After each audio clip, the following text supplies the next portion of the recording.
Have you ever longed for something so deeply that it consumed your every thought, only to watch someone else receive it first? Have you ever felt overshadowed, loved but waiting, caught in a silent ache that no one sees? Rachel's life was a tapestry of breathtaking beauty, fierce love, bitter rivalry, and heart-wrenching sorrow. She was the woman Jacob worked 14 years to marry. But her story reveals far more than a love triangle. It reveals the quiet pain of unanswered prayers, the dangerous grip of envy, and the legacy of a woman whose children would shape history. The journey and a meeting at the well, it all began near a quiet well in a distant land. Jacob, weary and dusty from a long journey, had fled his home in Beersheba, running from the anger of his brother Esau. His mother Rebekah had sent him to Paddan Aram to find a wife from her family. Jacob arrived at a field where flocks of sheep rested under the blazing sun beside a large stone-covered well. The air smelled of dry earth and fresh wool, the kind of peace that seems to hold its breath, waiting. As he approached, he asked the local shepherds about their hometown. "We are from Haran," they answered. Jacob asked if they knew Laban, the son of Nar. "Yes, we know him," they replied, and almost immediately a young woman appeared, her silhouette framed by the afternoon sun, tending to her sheep. Her name was Rachel. Jacob looked up and saw her for the first time. She was stunning not just in her beauty, but in the quiet strength that radiated from her. The scriptures say Rachel was lovely in form and beautiful, but it was more than that. She carried herself with a grace that spoke of confidence and determination. Her dark eyes sparkled with purpose as she skillfully guided her flock, steady and bold. Rachel was no fragile flower. She was a shepherdess, strong and capable, bearing responsibilities usually held by men. Moved by what he saw, Jacob stepped forward and did something remarkable.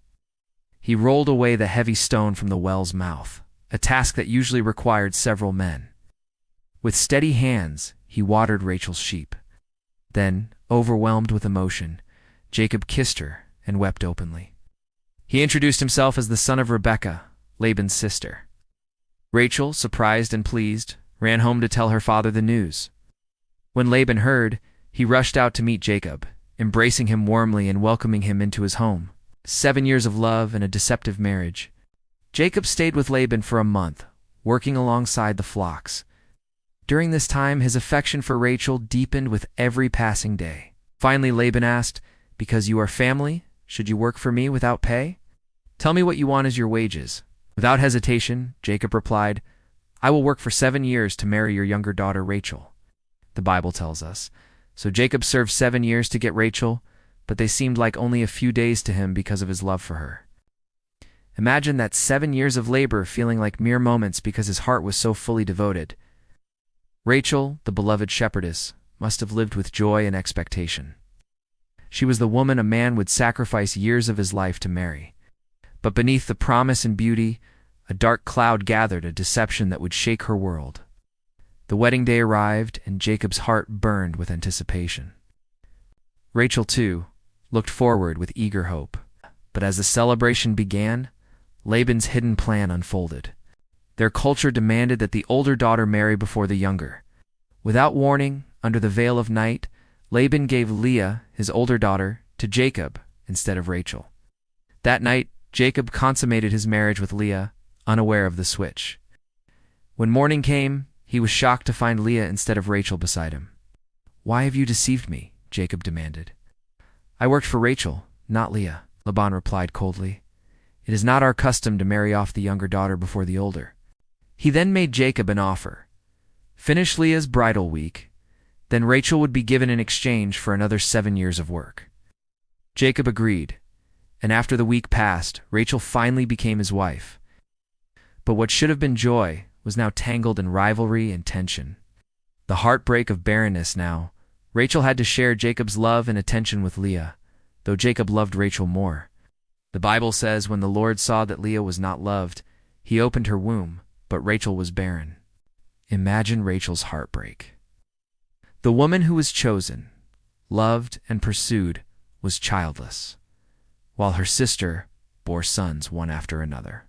Each child, Reuben, Simeon, Levi, and Judah, was a painful reminder of Rachel's empty arms and silent prayers. Her sense of security shattered. Rachel's joy turned to sorrow. She had won Jacob's heart, but lost something deeper, her identity as a mother. The rivalry between the sisters grew fierce.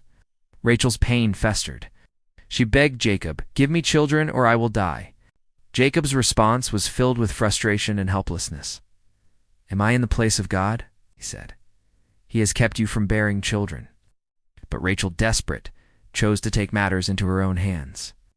She gave her servant Bilhah to Jacob as a surrogate. Through Bilhah, Rachel bore 2 sons, Dan and Naphtali, claiming their victories as her own. Leah responded by giving her servant Zilpah to Jacob, who bore Gad and Asher. Then Leah herself bore Issachar, Zebulun, and a daughter named Dinah. Rachel remained childless through it all. God remembers, and a son is born, though the rivalry was fierce. Jacob's love for Rachel never wavered. And then, after years of waiting, God moved. Genesis says, "Then God remembered Rachel. He'd listened to her and opened her womb." At last, Rachel conceived and bore a son, Joseph, meaning may he add. She said, "God has taken away my disgrace." Joseph was more than a child. He was a miracle, a sign of God's faithfulness. Though Rachel's heart had been filled with jealousy and sorrow, it now tasted joy. After Joseph's birth, Jacob approached Laban, wanting to return home. Laban, knowing God had blessed Jacob, begged him to stay. A complex agreement was made involving livestock and wages. God then told Jacob, "Go back to the land of your fathers. I will be with you." Jacob obeyed, gathering his family and secretly leaving Laban's household. But Rachel made a controversial choice. She stole her father's household gods, small idols representing protection and inheritance. When Laban pursued them, demanding the idols return, Jacob declared that whoever had them should be unaware Rachel had taken them. Sitting on the idols and pretending to be unable to rise, she hid them successfully, but the consequences lingered. For a time, Rachel enjoyed her life on the journey. She had Jacob's love, her son Joseph, and hope for more blessings. Her heart longed for another child. "May the Lord add to me another son," she prayed. Years passed, and while traveling from Bethel toward Ephrath, Rachel went into labor. The pain was intense and fierce, unlike anything she had experienced. As she struggled, the midwife tried to comfort her, saying, "Don't be afraid, for you have another son," but it was too late. Rachel died in childbirth, naming her son Benoni, son of my sorrow. Jacob, in an act of love, renamed him Benjamin, son of my right hand, honoring Rachel's sacrifice and the hope that lived on. Rachel was buried on the road to Bethlehem. Jacob erected a pillar over her tomb, a lasting monument to the woman he had loved so fiercely. Though she did not live to see it, Rachel's children shaped Israel's destiny. Joseph would rise to power in Egypt and save nations from famine. Benjamin's descendants would include warriors and kings. Rachel's story didn't end with ease, but with eternal impact. Her life was marked by love, longing, rivalry, and pain, but also by hope. The prophet Jeremiah would later write, "A voice is heard in Ramah, Rachel weeping for her children and refusing to be comforted."